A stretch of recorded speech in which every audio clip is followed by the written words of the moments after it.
जय श्री कृष्ण भक्तों। आज अचानक से मन में विचार आया कि क्यों ना हरिवंश पुराण भी श्रृंखलाबद्ध तरीके से आपके समक्ष रखा जाए। वस्तुतः श्री हरिवंश पुराण जो है महाभारत का ही, जिसको हम खिल भाग कहते हैं, यह शास्त्रों में बताया गया कि महाभारत का एक खिल भाग है। और इस खिल भाग के 3 पर्व हरिवंश पुराण के रूप में प्रस्तुत किए गए हैं।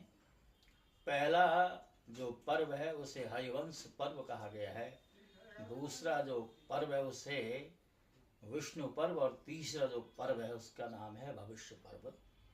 तो हरिवंश पुराण उन लोगों के लिए अत्यंत उपयोगी ग्रंथ है जिन्हें संतान सुख नहीं हुआ है या जिनके मन में पुत्र सुख का आग्रह होता है। उन लोगों को हरिवंश का आश्रय लेना चाहिए। तो आरंभ में जो हरिवंश पर्व दिया गया है, उस पर्व का जो प्रथम अध्याय है हम उसे आरंभ करते हैं। यहाँ पर भगवान नारायण को नमस्कार करके, नर नारायण को नमस्कार करके देवी दुर्गा जी, माँ सरस्वती और व्यास जी की जय जयकार करके विषय में प्रवेश किया गया है। नारायणं नमस्कृत्य नरं चैव नरोत्तमं देवीं सरस्वतीं व्यासं ततो जयमुदीरयेत्। अब यहाँ पर सूत जी कह रहे हैं, जो व्यास जी के मुख से निकली हुई इस अप्रमेय, अतुलनीय, पुण्यदायक, पवित्र, पापहारी और कल्याणमय महाभारत को दूसरों के मुख से सुनता है, उसे पुष्कर तीर्थ के जल में स्नान करने का लाभ मिलता है। अर्थात जिसने इस हरिवंश पुराण का आश्रय ले लिया, उसे किसी सरोवर विशेष में जाके स्नान करने की आवश्यकता ही क्या है। माता सत्यवती के हृदय को आनंद प्रदान करने वाले उन पराशर पुत्र व्यास जी की जय हो, जिनके मुखारविंद से निकली हुई वांग्मय रूपी अमृत का सारा सार जो है संसार पान करता है। जो गौओं के सींग में सोना मढ़ाकर वेद वेत्ता एवं बहुज्ञ ब्राह्मण को प्रतिदिन 100 गौएं दान देता है, और जो पुण्यदायिनी महाभारत कथा का श्रवण मात्र करता है, इन दोनों में से प्रत्येक को बराबर फल मिलता है। अर्थात चाहे तो आप प्रतिदिन 100 गौओं का दान करें या आप इस ग्रंथ का आश्रय लें, अध्ययन करें, सुने अथवा सुनाएं। जो 4000 अक्षय अन्न शत्रुओं से युक्त तथा इंद्र पद की प्राप्ति कराने वाले हैं, उन 100 अश्वमेध यज्ञों का अनुष्ठान करने से इस लोक में जो पुण्य प्राप्त होता है, वही अनंत पुण्य इस हरिवंश ग्रंथ का दान करने से उपलब्ध होता है। यह बात महर्षि व्यास जी ने कही है। वाजपेयी और राजसूय यज्ञों के अनुष्ठान से तथा हाथी जुते हुए रथ के दान से जिस फल की प्राप्ति देखी या बताई जाती है, उन सारे फलों की प्राप्ति इस हरिवंश पुराण के माध्यम से प्राप्त हो जाती है। ब्रह्मा जी के आदि कारण श्री नारायण को, जिनसे ऊपर की 6ठी पीढ़ी का पुरुष कहते हैं, जो अक्षय विभूतियों से युक्त तथा नारायण के अंश से प्रकट हैं, एकमात्र सुखदेव ही जिनके पुत्र हैं, अथवा जो अपने पिता पराशर के एक ही पुत्र हैं, वैदिक ज्ञान के महानिधि स्वरूप उन महर्षि श्री कृष्ण द्वैपायन व्यास को मैं की उपासना करता हूं, उन्हें मैं प्रणाम करता हूं। नैमिषारण्य की बात है।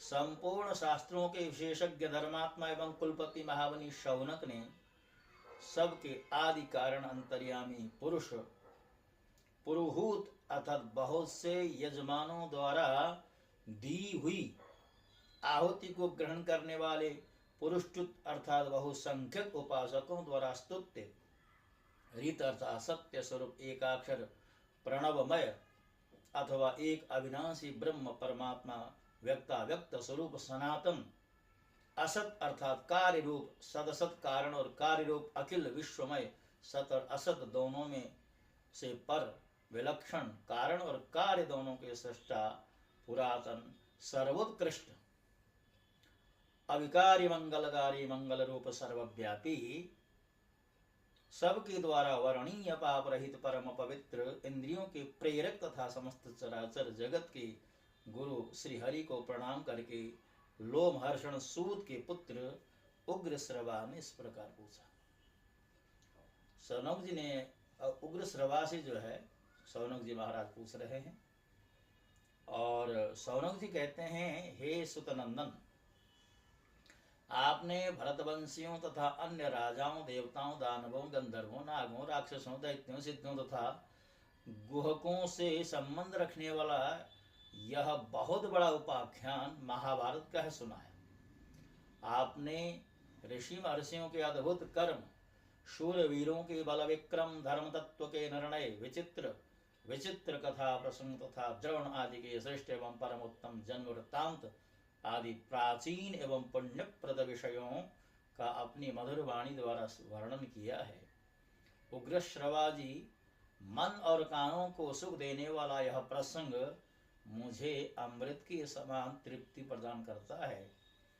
लोमहर्षण कुमार, आपने महाभारत सुनाते समय कुरुवंशियों के ही जन्म का विशेष रूप से वर्णन किया है, विष्णु तथा अंधक वंश के वीरों के जन्म का नहीं। अतः अब आप उन सब के जन्म कर्म का भी वर्णन करें। सूत पुत्र उग्रश्रवा जी कहते हैं, हे शौनक जी, जन्मेजय ने व्यास जी के धर्मवेत्ता शिष्य वैशंपायन से जो कुछ पूछा था उसी के अनुसार मैं आरंभ से ही वृष्णियों के वंश का आपसे वर्णन करता हूँ। भरतवंशी राजाओं के इतिहास को पूर्ण रूप से सुनकर भरतनंदन महाबुद्धिमान जन्मेजय ने वैशंपायन जी से कहा। जन्मेजय जी कहते हैं कि मुने, आपने पहले वेद के अर्थ को स्पष्ट करके विस्तृत रूप से वर्णन करने वाली धर्म अर्थ का मोक्ष आदि अनेक अर्थों से भरी हुई जो महाभारत की कथा विस्तार पूर्वक कही, उसको मैंने सुन लिया। उस महाभारत कथा में आपने बहुत से पुरुष श्रेष्ठ शूरों का वर्णन किया तथा बहुत से वृष्णि और अंधक वंशी महारथियों के नाम और कर्म भी बताए। हे द्विजोत्तम, उनके उत्तम कर्मों का भी आपने उन स्थलों में संक्षिप्त रूप से वर्णन किया है। प्रभु, आप उनको विस्तार पूर्वक सुनाएं। आपने पहले जो संक्षिप्त रूप से वर्णन किया था उससे मेरी तृप्ति नहीं हुई। ये वृष्णि और पांडव एक ही राशि अर्थात कुटुंब के माने जाते हैं। हे तपोधन, आप वंशों की कथा कहने में चतुर हैं और उनकी सब बातों को आपने प्रत्यक्ष देखा है। अतएव उनके कुल का आप विस्तार पूर्वक वर्णन करें। हे महामुने, जिसके कुल में जो जो उत्पन्न हुए हों उन सब को मैं जानना चाहता हूं, उन सब के बारे में समझना चाहता हूं। उग्रश्रवा कहते हैं कि जब सत्कार पूर्वक उनसे यह बात पूछी गई तब वे महातपस्वी महात्मा वैशंपायन क्रमशः और विस्तार के साथ उस वंशावली को सुनाने लगे।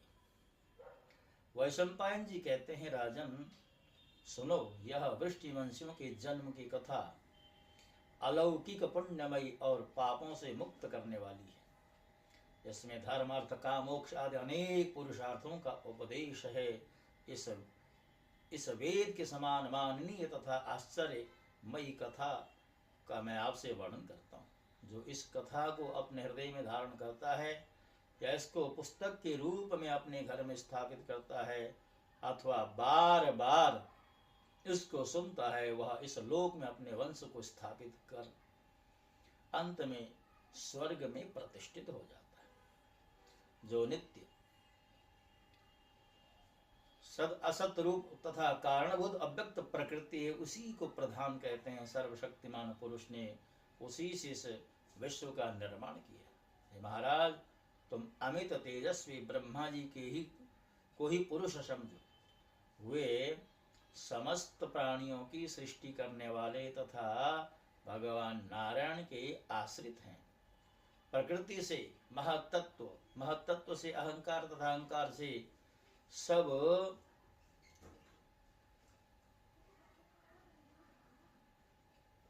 सूक्ष्म भूत उत्पन्न हुए। भूतों के जो स्थूल भेद हैं वे भी उन सूक्ष्म भूतों से ही प्रकट हुए। अनादिकाल से प्रवाह रूप से चला आने वाला सनातन मार्ग है। अब जैसी मेरी बुद्धि है और जैसा मैंने गुरुजनों से सुना है, उसी के अनुसार मैं भूत सर्ग का विस्तार पूर्वक वर्णन करता हूं। यह प्रसंग पूर्वजों की कीर्ति का विस्तार करने वाला है। स्थिर कीर्ति वाले उन समस्त पुण्य कर्मा पूर्वजों के वंश का कीर्ति धन और यश की वृद्धि कराने वाला, शत्रुओं का नाशक और स्वर्ग की प्राप्ति कराने वाला है। तुम इस विषय को हृदयंगम करने में समर्थ और शुद्ध हो, मैं इसका वर्णन करने में समर्थ हूं।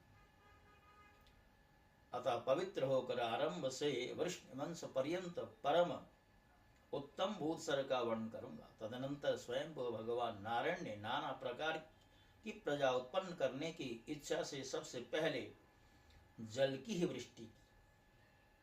फिर उस जल में अपने शक्ति का आधान किया। जल का दूसरा नाम है नार, क्योंकि उसकी उत्पत्ति भगवान नर से हुई है। वह जल पूर्व काल में भगवान का अयन हुआ, इसलिए वे नारायण कहलाते हैं। भगवान ने जल में जो अपनी शक्ति का आदान किया था, उससे एक बहुत विशाल सुवर्ण में अंड प्रकट हुआ। वह दीर्घ काल तक जल में स्थित रहा। उसी में स्वयं वो ब्रह्मा जी उत्पन्न हुए, ऐसा हमने सुना है। भगवान हिरण्यगर्भ ने उस अंड में 1 वर्ष तक निवास करके उसके 2 टुकड़े कर दिए। फिर एक टुकड़े से द्युलोक बनाया, दूसरे से भूलोक। उन दोनों टुकड़ों के बीच में भगवान ब्रह्मा ने आकाश अर्थात अवकाश की सृष्टि की। जल के ऊपर तैरती हुई पृथ्वी को स्थापित किया। फिर 10 दिशाएं निश्चित की। उस ब्रह्मांड के भीतर ही उन्होंने काल, मन, वाणी, काम, क्रोध तथा रति आदि भावों की सृष्टि की। फिर इन भावों के अनुरूप सृष्टि करने की इच्छा से ब्रह्मा जी ने निम्नांकित 7 प्रजापतियों को उत्पन्न किया। उनके नाम हैं मरीचि, अत्रि, अंगिरा, पुलस्त्य, पुलह, क्रत और वशिष्ठ। महातेजस्वी ब्रह्मा ने इन 7 को अपने मन से रचा है, अतः उनके मानस पुत्र कहलाते हैं। पुराणों में ये 7 ब्रह्मा निश्चित किए गए। भगवान नारायण में मन लगाए रहने वाले इन 7 ब्राह्मणों की सृष्टि के अनंतर ब्रह्मा जी ने अपने रोष से रुद्र को प्रकट किया। फिर पूर्वजों के भी पूर्वज भगवान संत कुमार जी को उत्पन्न किया। भरतनंदन ये मरीच आदि 7 ऐसी तथा रुद्रदेव प्रजा की सृष्टि करने लगे। स्कंद और सनत कुमार ये दोनों अपने तेज का संवरण करके रहते हैं। उक्त 7 महर्षियों के 7 बड़े बड़े दिव्य अंश हैं। देवता भी इन्हीं वंशों के इनके वंश हैं और देवता भी इनके वंशों के अंतर्गत हैं। उन 7 वंशों के लोग कर्मनिष्ठ एवं संतानवान। उन वंशों के बड़े बड़े ऋषियों ने उन वंशों को बड़े बड़े ऋषियों ने सुशोभित किया है। इसके बाद ब्रह्मा जी ने पहले विद्युत, वज्र, मेघ, रोहित, इंद्रधनुष, पक्ष, समुद्र तथा पर्जन्य की सृष्टि की। फिर ब्रह्मा जी ने यज्ञ की सिद्धि के लिए नित्य सिद्ध ऋक, यज और साम का आविष्कार किया। फिर ऐश्वर्यशील ब्रह्मा ने अपने मुख से देवताओं और वक्षस्थल से पितरों को प्रकट किया। फिर उन्होंने उपस्थेंद्रिय से मनुष्यों को और जंघाओं से असुरों को उत्पन्न किया। तदनंतर उन्होंने साध्य नामक प्राचीन देवताओं को प्रकट किया, ऐसा हमने सुना है। इस प्रकार प्रजा की सृष्टि रचते हुए उन आपव अर्थात जल में प्रकट हुए प्रजापति ब्रह्मा के अंगों में से उच्च तथा साधारण श्रेणी के बहुत से प्राणी प्रकट हुए। इस प्रकार वे आपव प्रजापति अर्थात मानसिक प्रजाओं के रच रहे थे, परंतु वे प्रजाएं जब अधिक न बढ़ी तब वे अपने शरीर के 2 भाग कर एक भाग से पुरुष और दूसरे भाग से नारी हो गए। और उस नारी ने गाय घोड़ी आदि जिस जिस रूप को धारण किया, पुरुष ने उसी जाति के बैल घोड़े आदि का रूप धारण किया। इस प्रकार उन्होंने नारी में अनेक प्रकार की मैथुनी प्रजाओं को रचा। इस प्रकार वे पुरुष और नारी अपनी महिमा से स्वर्ग और पृथ्वी पर व्याप्त हो गए। भगवान विष्णु ने विराट पुरुष आपव प्रजापति या ब्रह्मा की सृष्टि की थी, और विराट ने पुरुष की उस वैराज पुरुष को तुम मनु समझो, और उनकी स्त्री को शत्रुपा। मनु के समय को ही मनवंतर काल कहा गया है। आपव पुत्र मनु की यह दूसरी योनिज सृष्टि है, यहीं से मनवंतर का आरंभ बताया जाता है। इस प्रकार शक्तिशाली वैराज पुरुष अर्थात मनु ने प्रजा सर्ग की सृष्टि की। आपव प्रजापति को नारायण सर्ग कहा गया है, क्योंकि वे नारायण से प्रकट हुए हैं। उनकी अयोनिजा प्रजा प्रथम सर्ग है, और मनु की योनिजा प्रजा द्वितीय सर्ग है। जो इस आदि सृष्टि को इस प्रकार जान लेता है, वह आयुष्मान कीर्तिमान धन्यवाद का पात्र संतानवान और विद्वान होता है। उसे इच्छानुसार उत्तम गति प्राप्त होती है। तो भक्तों, ये जो प्रथम अध्याय है ये थोड़ा सा जटिल सा प्रतीत होता है। जन सामान्य की बुद्धि में शायद यह बात न बैठ पाए, किंतु हमारे जो ग्रंथ हैं उनको ना भी समझें, सुनने मात्र से भी पुण्य लाभ होता है। इसलिए श्रवण की बड़ी महिमा है। मैं ऐसी आशा करता हूँ कि आप इसे अवश्य सुनेंगे और हृदयंगम करेंगे। इन्हीं आशाओं अपेक्षाओं के साथ आपसे विदा होता हूँ। ओम नमो भगवते वासुदेवाय। जय श्री कृष्ण।